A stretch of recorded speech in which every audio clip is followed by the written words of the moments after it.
Hello, this is video lecture number 20, The Path to Victory, where we will look at the end of the American Revolution. We have 4 sections to cover today: the French Alliance, the War in the South, the Patriot Advantage, and diplomatic triumph. So the revolutionary forces sometimes fared poorly during the War of Independence, thus inviting the ridicule of the British press. But the Continental Army soldiers made sacrifices willingly and performed heroically, often under conditions of neglect that taxed their patience. We can see through sources that women actively participated in the war effort as camp followers, performing everyday tasks that otherwise would have required the presence of support troops. So this was a role that women played in this war that was a very important one. We can see that complex choices confronted American slaves also in this period. The decisions they made often placed them on opposing sides, but they shared a common desire for personal freedom. So let's look at the path to victory, starting with the French Alliance. Although France and America were unlikely partners, the French were intent on avenging their loss of Canada to Britain in the French and Indian War. Upon learning of the American victory at Saratoga, French Foreign Minister Comte de Vergennes sought a formal alliance with the Continental Congress. The Treaty of Alliance, which was signed in 1778, specified that neither France nor America would sign a separate peace agreement with Britain before America's independence was ensured. In return for this, American diplomats pledged that their new government would recognize any French conquests in the West Indies. Alliance with the French gave the Americans quite a bit. It gave them access to supplies, access to money, and it strengthened their army, and also importantly, it gave them brand new hope. Upon the urging of George Washington, Congress also reluctantly agreed to grant officers in the army half pay after the war for a period of 7 years. The war became increasingly unpopular in Britain, as its people grew tired of being taxed, while some actually agreed with the Americans' demands for greater rights. In 1778, Parliament repealed the Tea and Prohibitory Acts and renounced its power to tax the colonies. So they are giving ground here. Britain's offer to return to the constitutional condition that existed before the Sugar and Stamp Acts were rejected by the Continental Congress, due in part to America's alliance with France. So let's look at the war in the South, the British campaign. American allies had ulterior motives for joining the war. France concentrated its forces in the West Indies, largely because it wanted to capture a rich sugar island.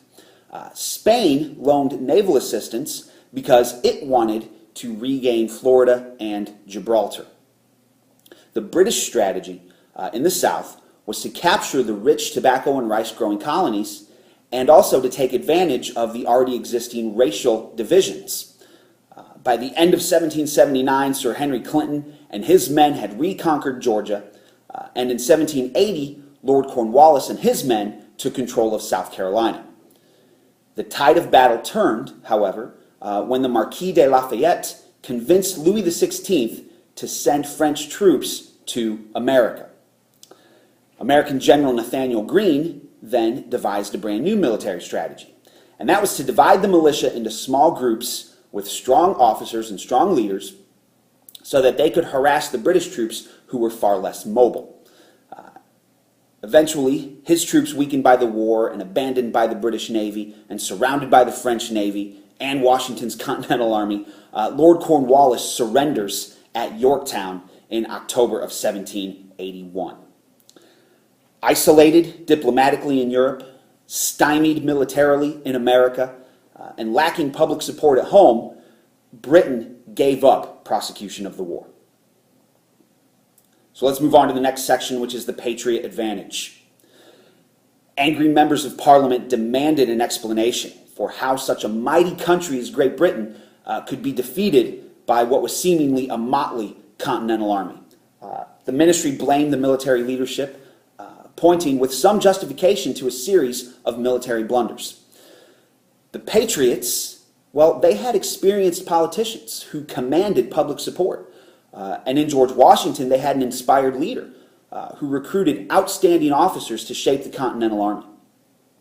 This Continental Army also was fighting on its own territory with the assistance of local militiamen who could be mobilized at crucial moments, and they also had support from the powerful French.